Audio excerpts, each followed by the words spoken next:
Sometimes you can become deeply cynical about the world if it's the Nietzsche thing. Yeah. Battle not with monsters, lest ye become a monster. Yeah. And if you gaze into the abyss gazes also into you. Right.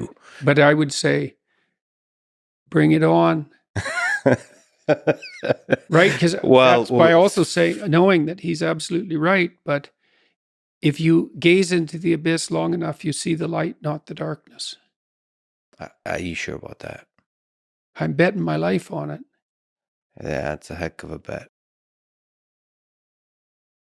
In the maze of intellectual ideas, there emerges a figure whose brilliance shines like a supernova, forever altering the course of the world. Friedrich Nietzsche is not just a philosopher, he's the biggest intellectual menace in the history of the world. Nietzsche's writings are a symphony of insight and rebellion, a relentless exploration of the human condition. Key tenets of his philosophical doctrine prominently feature a daring and unorthodox challenge to conventional notions of truth, championing the realm of questioning everything. His genealogical deconstruction of religion and Judeo-Christian morality gives birth to the idea of master-slave morality, a concept that is more prevalent today than ever. Nietzsche's profound assertion that human primal urges are undoubtedly subject to the dominion of the will to power offers possibly the most profound lens to view human behavior. Finally, his innovative concepts, including the Übermensch, emerged as responses to the Semitic impact of the death of God and the profound existential turmoil of nihilism. The Übermensch, or Superman, is a concept in Nietzsche's philosophy representing an idealized individual who transcends conventional morality and societal norms to create their own values and destiny.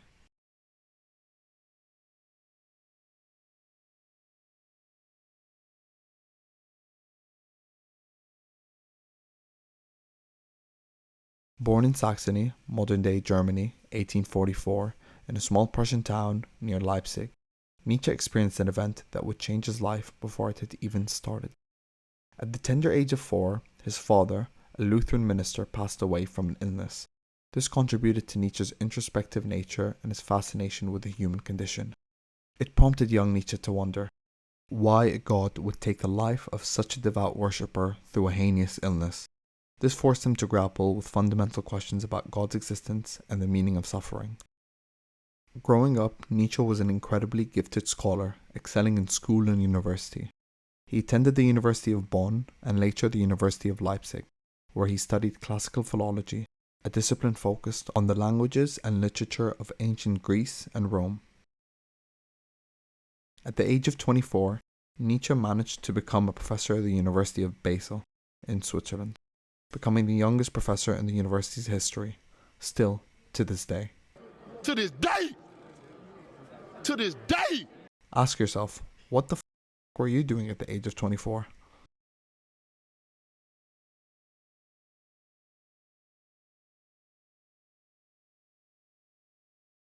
At the age of 34, Nietzsche left his lecturing job due to health reasons. Nietzsche's health had been deteriorating for some time, and he eventually had a mental breakdown. As a result, he was granted a pension and retired from his academic position. He moved through various locations in the Swiss and Italian Alps to write after his retirement. It was here that he wrote some of his most significant works. Speaking of his significant works, let's go over them. Among the most famous ones include The Birth of Tragedy, Human Unto Human, The Gay Science, Thus Spoke Zarathustra, Beyond Good and Evil, and On the Genealogy of Morals. In this video, we will cover debatably his most influential books, Thus Spoke Zarathustra, Beyond Good and Evil, and On the Genealogy of Morals.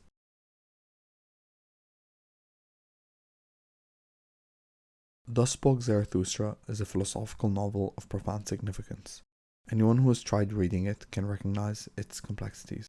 Structured in 4 parts, the book introduces the concept of the Übermensch, also known as the Superman. The narrative follows the character, Zarathustra, a prophetic figure who descends from a mountain to share his wisdom with humanity, using poetic language to convey Nietzsche's philosophy. In part 1, Zarathustra utters Nietzsche's most famous quote, which I'm sure you have heard. Zarathustra announces, "God is dead. God remains dead, and we have killed him. How shall we comfort ourselves, the murderers of all murderers?" In this famous statement, Nietzsche simply emphasizes how in our modern world, religion has been minimized into such a small part of our lives, where previously entire societies centered around it. He calls for the Superman, challenging traditional religious and moral values. Part 2 delves into the concept of the eternal reoccurrence, where life is seen as an eternal recurring cycle, encompassing both suffering and joy. Part 3 explores the concept of the will to power, emphasizing individual self-overcoming and the transcendence of social norms. Part 4 focuses on the notions of the child and the importance of living authentically. Zarathustra encourages readers to question conventional morality and discover their unique paths to self-realization, making it a seminal work in Nietzsche's philosophy. The multifaceted structure, comprised of 4 distinct parts, allows Nietzsche to explore a wide range of philosophical themes, making it a comprehensive representation of his thoughts.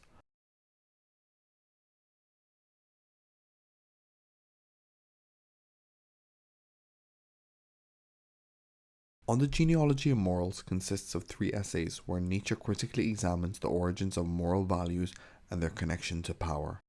In the first essay, he distinguishes between noble morality associated with aristocracy and slave morality linked to the common people and the oppressed.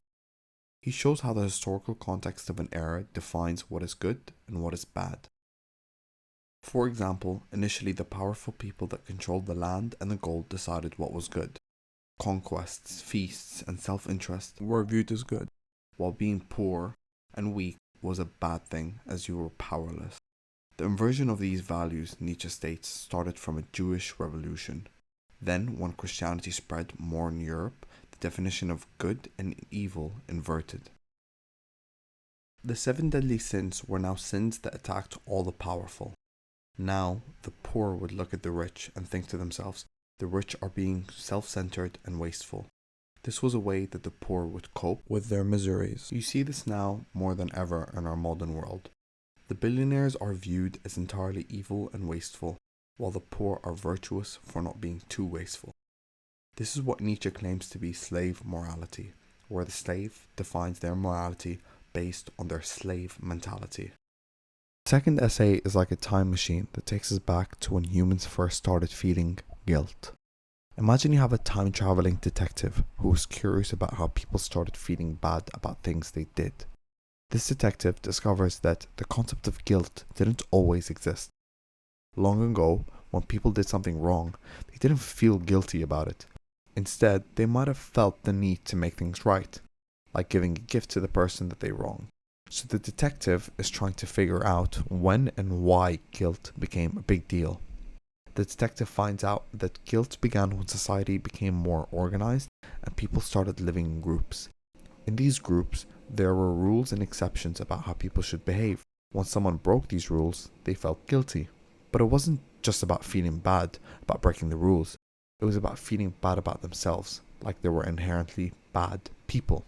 Now, in the scenario that I gave to you, you can imagine Nietzsche being the detective and the bad conscience being what Nietzsche is explaining to you. This is what the second essay covers. Nietzsche's third essay is like an adventure into understanding why some people choose to be super disciplined and strict about their lives, whether it's for religious reasons, personal growth, or something else. He's curious about what drives them and how this self-control connects to our bigger ideas about what's right and what's wrong. It's like a philosophical journey to why some people opt for salads, while others prefer pizza. What this reveals about our values and beliefs.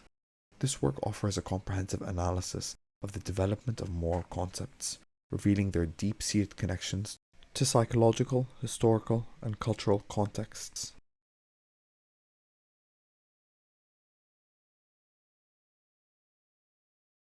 In Nietzsche's third book, Beyond Good and Evil, Nietzsche challenges binary distinctions between good and evil and advocates for a re-evaluation of all values.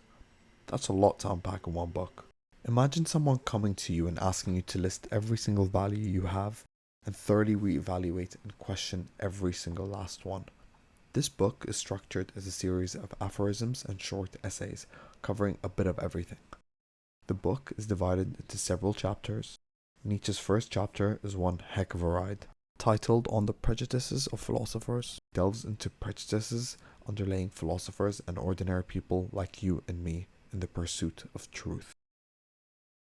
Nietzsche takes aim at everyone here. He critiques Rousseau's I think, therefore I am. He destroys Aurelius's philosophy of Stoicism with a sarcastic quote. So you want to live according to nature? Oh, you noble Stoics, what a fraud is in this phrase.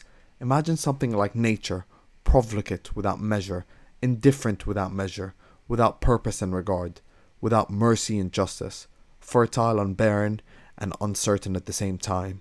Think of indifference itself as power. How could you live according to this indifference? Does Nietzsche have any of these prejudices in his pursuit to truth? Of course not. Don't be silly.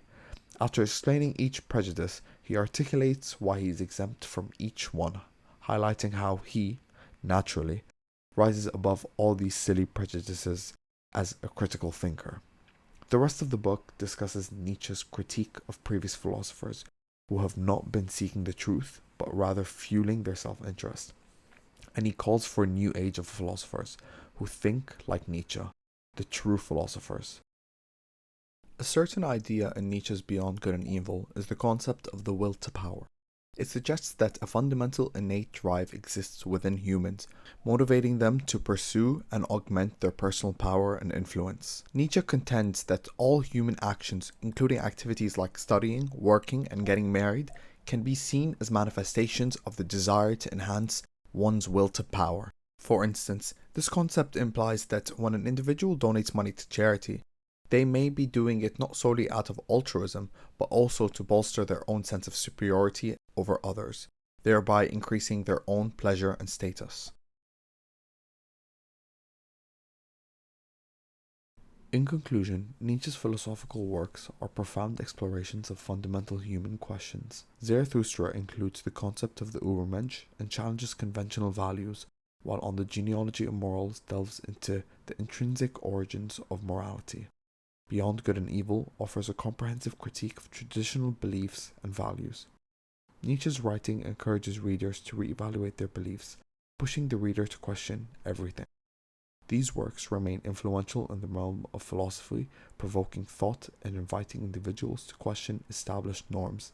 Nietzsche's innovative ideas and unique writing style makes these texts essential for those seeking to navigate the complexities of human values, morality, and self-discovery. Ask yourself, can you become the Übermensch that Nietzsche claims society so desperately needs? Thanks for watching. This is my first of many videos, so please consider liking and subscribing.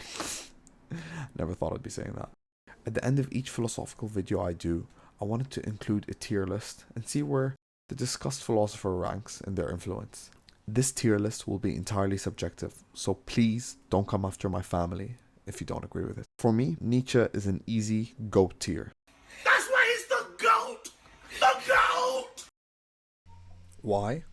Because I said so. So, get over it.